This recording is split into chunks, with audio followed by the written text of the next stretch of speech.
अब हम चलते हैं अपने नेक्स्ट टॉपिक के अंदर और that is the 19th topic और वो क्या है, universal set. Earth belongs to the universe, okay, क्योंकि अर्थ यूनिवर्स का एक हिस्सा है। अब यूनिवर्सल सेट क्या होता है उसे तुम ध्यान से समझो। This is a set containing all the possible elements. Universe का मतलब क्या होता है कि सारी चीजें उसके अंदर आ जानी चाहिए, है ना। उसी तरह से होता है यूनिवर्सल सेट, एक ऐसा सेट जिसमें सारे पॉसिबल एलिमेंट्स हों। लेकिन इसके आगे एक और वर्ड लिखा हुआ है, इन ए गिवन कॉन्टेक्स्ट। ये जो कॉन्टेक्स्ट वर्ड है ना, ये इंपॉर्टेंट है, इसे हम एक एग्जांपल से समझेंगे। डेफिनेशन क्या है, this is a set containing all the possible elements in a given context. अब इसे एग्जांपल देखो ध्यान से। एक सेट है 1,2 और एक दूसरा सेट है बी -3, 7, 18। चलो मान के चलो ये, ठीक है। अब तुम ध्यान से देखो कि पहला जो सेट है उसमें कौन कौन से नंबर्स हैं, 1 और 2 है। ये नंबर्स कैसे हैं, ये नंबर्स बेटा रियल नंबर्स भी हैं, लेकिन अगर तुम इसे सबसे कम दर्जे का नंबर कहना चाहो तो सेट ए के अंदर कैसे नंबर्स हैं, नेचुरल नंबर्स हैं। कौन कौन से हैं, 1 है और 2 है। सेट ए के अंदर सारे नंबर्स कैसे हैं, नेचुरल। इससे नीचे तो बोल ही नहीं सकते, ओके। सेट बी के बारे में थोड़ा ध्यान से देखो।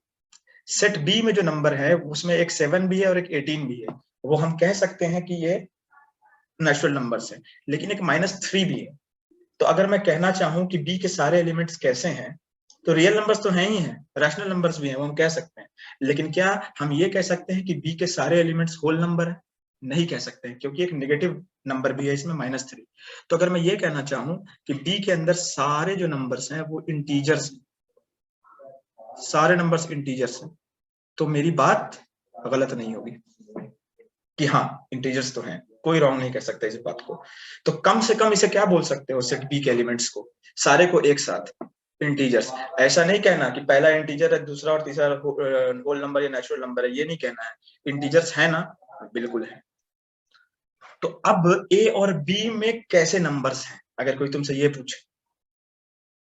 बी के बारे में जब तुमने सोचा कि -3 तो इंटीजर है, 7 भी इंटीजर और 18 भी इंटीजर है, तो तुमने कह दिया कि कम से कम इसे इंटीजर तो बोल ही सकते हैं, तो बी के सारे एलिमेंट्स इंटीजर है तुमने कह दिया। अब ये 1, 2, -3, 7, 18, ये पांचों नंबर्स को एक साथ सोचो। इनको मैं क्या नेचुरल नंबर्स कह सकता हूँ? नहीं, -3 फेल कर देगा। क्या मैं इन्हें होल नंबर्स कह सकता हूँ? फिर से -3 फेल कर देगा। ठीक है, तो मैं अगर कहूं कि ये पांचों के पांचों नंबर्स इंटीजर्स हैं तो कोई दिक्कत है? तो कोई दिक्कत नहीं है। तो अगर मैं ये कहूं कि ए और बी में सारे नंबर्स इंटीजर्स हैं, we have integers in sets a and b, तो बात गलत नहीं होगी।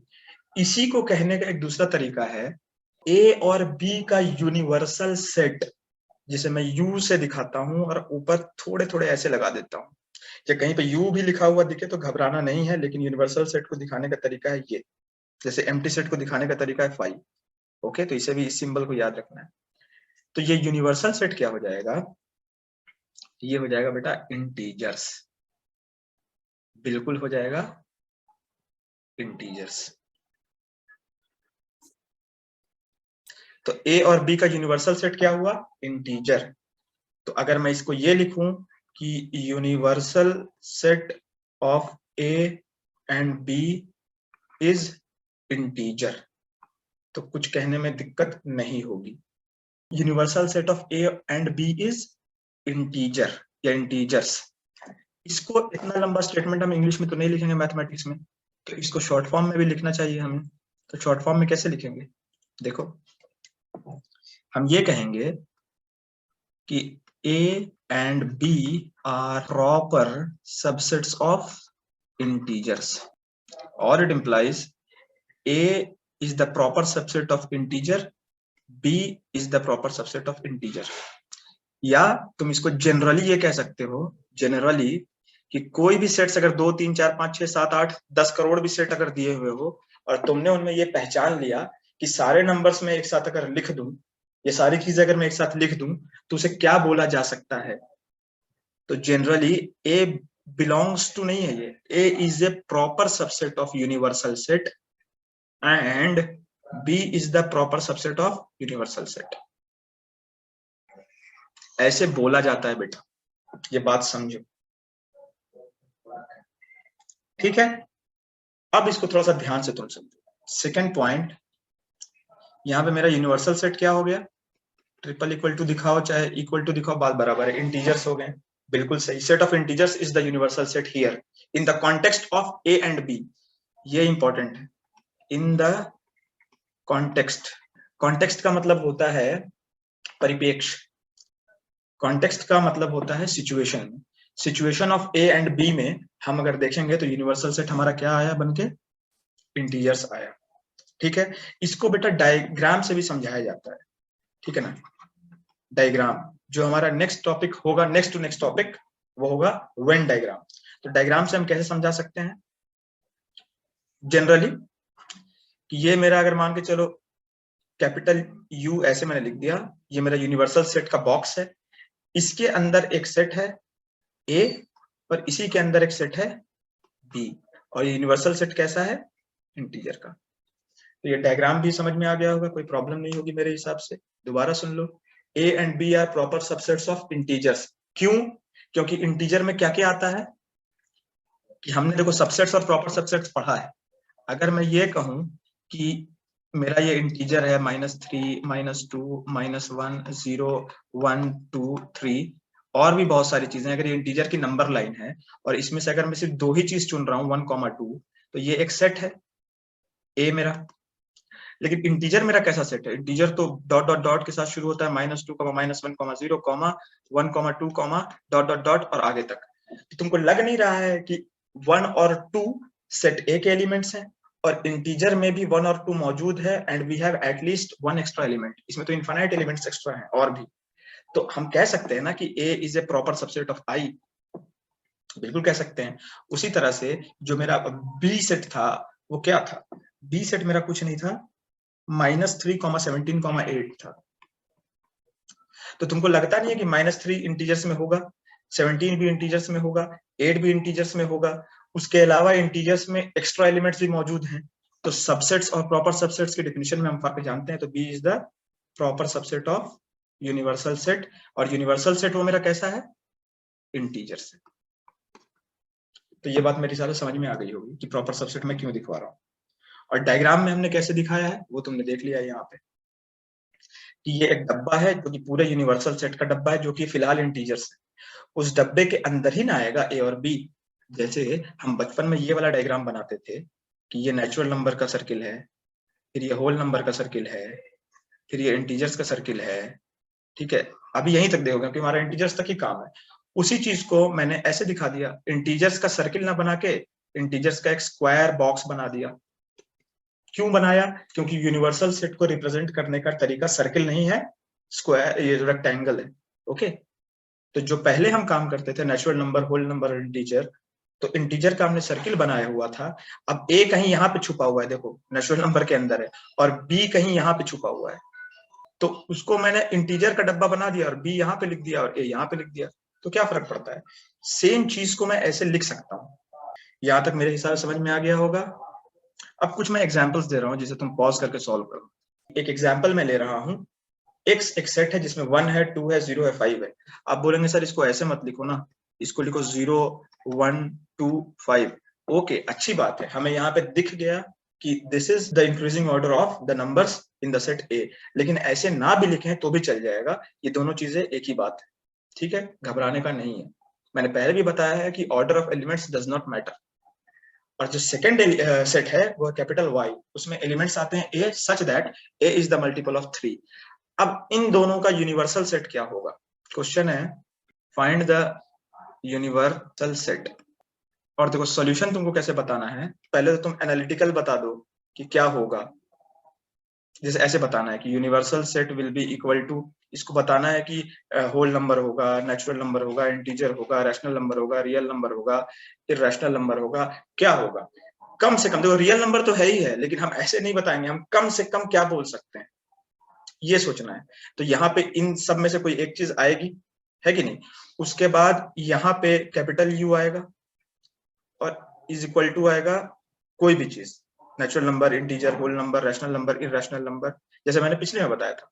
और अंदर तुमको x ऐसे दिखाना है और y ऐसे दिखाना है। तो बेटा ये है वेन डायग्राम, जिसके बारे में हम आगे बताएंगे। बस तुमको कुछ नहीं करना है, मैंने बहुत आसान कर दिया क्वेश्चन को। दोनों के एलिमेंट्स को सोचना है क्या क्या होगा और उसको कम से कम क्या बोल सकते हैं। यहाँ एक चीज भराएगी और यहाँ एक चीज भराएगी, बस कॉपी पे करो और उसके बाद आंसर्स जो है तुम दिल में सोचो, मैं इसे सॉल्व करूंगा 2 मिनट में। इसका एक हिंट देख लो, convert set Y in roster form. अगर कोई अभी भी नहीं बना सका है तो दोबारा इसको देख ले एक बार, रोस्टर फॉर्म में कन्वर्ट करके। हिंट दोबारा देख लो और दोबारा बनाओ। एक हिंट और दे रहा हूं, इसके बाद बन जाना चाहिए। Multiple is an integer. Multiple एक इंटीजर होता है, नेचुरल नंबर जरूरी नहीं है कि हो। 3 1 जा 3 होगा तो 3 इंटू -1 जा -3 भी होगा। तो a में 6 भी आएगा और -6 भी आएगा, यानी कि a इज इक्वल टू 6 भी होगा -6 भी होगा। ये एक एग्जाम्पल देखो, दोबारा पॉज करके बताओ। 2 हिंट्स दे दिए। मल्टीपल की डेफिनेशन मैंने लिखा दी थी ब्रिज कोर्स में, इसीलिए वो कोर्स बहुत इंपॉर्टेंट है। किसी ने अगर नहीं देखा है तो उसे एक बार देख ले, जरूरी नहीं है कि नोट्स बनाए, लेकिन उसको अगर देख ले। तो अब इस हिंट के बाद मुझे लगता है कि तुमने इंटीजर बता दिया होगा इसका आंसर, और वही आंसर है सही। अब तुम्हें आंसर कैसे लिखना है, चाहे कॉम्पिटिटिव एग्जाम्स हो चाहे थ्योरेटिकल एग्जाम हो, तुमको ये डब्बा बनाना बहुत जरूरी है। इसे कहते हैं ज्योमेट्रिकल रिप्रेजेंटेशन, और इसका सही आंसर है integers. a is equal to 3m for all m belonging to integer। तो बेटा ये है क्वेश्चन। मैं अगर सच दैट के आगे इसकी जगह पर ये भी लिख देता, तब भी तुम इसका आंसर दे सकते थे इंटीजर में, लेकिन मैंने जानबूझ के नहीं दिया, क्योंकि मैं ये तुमसे उगलवाना चाहता था कि जो हमने पढ़ा है ब्रिज कोर्स में, उसमें मैंने ये बता रखा है कि मल्टीपल होता है इंटीजर, किसी भी नंबर का मल्टीपल इंटीजर होता है। ये बात समझ लो। इसीलिए मैंने कहा था कि इवन नंबर्स में -2 आता है। तो इवन नंबर का मतलब क्या हुआ, मल्टीपल ऑफ 2। तो यहाँ पे मल्टीपल ऑफ 2 की जगह पे है मल्टीपल ऑफ 3, तो मल्टीपल ऑफ 3 भी इंटीजर होगा, जैसे इवन नंबर भी इंटीजर्स हो सकते हैं। सेट वाई एक इनफाइनाइट सेट है। सेट वाई को अगर मैं लिखूं तो इसमें क्या क्या आएगा, -9 भी आएगा, -6 भी आएगा, -3 भी आएगा, 0 भी आएगा, 3 भी आएगा, 6 भी आएगा। लेकिन और भी तो इनफाइनाइट एलिमेंट्स होंगे, इधर भी और इधर भी। तो y मेरा एक ऐसा सेट होगा जो कि इनफाइनाइट सेट होगा। उसमें जाहिर सी बात है, तुम देखो कि इसमें तो सिर्फ होल नंबर्स हैं 0 1 2 5। इसको अगर मैं कहना चाहता तो कम से कम मैं बोल सकता हूँ कि x में तो सारे के सारे होल नंबर्स थे। कहाँ पे, सेट x में। लेकिन y में मेरे कैसे थे, इंटीजर्स। तो अब तुम देखो कि y में इंटीजर्स है और x में होल नंबर्स है, और जो हमने सर्किल्स बनाए हुए हैं उसमें होल नंबर और इंटीजर में इंटीजर ऊपर की तरफ है। तो इंटीजर कम से कम तो बोलना पड़ेगा ना, अगर दोनों को एक साथ सोचें तो इसका यूनिवर्सल सेट हो जाएगा इंटीजर्स। और ये यूनिवर्सल सेट इतना इंपॉर्टेंट है बेटा कि यूनिवर्सल सेट कभी कभी क्वेश्चन में दे देता है आगे, किसी भी क्वेश्चन में, कैलकुलस के भी और अलजेब्रा में भी, और उसके बाद हालत भी खराब हो सकती है। तो यूनिवर्सल सेट समझना बहुत जरूरी है। सेट्स में भी कुछ चीजें ऐसी हैं जो बहुत कॉन्सेप्चुअल हैं, मेंस में तो आता ही है, 1-2 क्वेश्चंस तो आएंगे। और वैसे मैंने तुमको पहले ही बता दिया है कि सेट्स इतना इंपॉर्टेंट है कि बेसिक मैथमेटिकल इनइक्वालिटीज में यूज होगा, और बेसिक मैथमेटिकल इनइक्वालिटीज हर जगह यूज होगा। तो यहीं पे अपनी क्लास खत्म करते हैं। We will meet in the next class.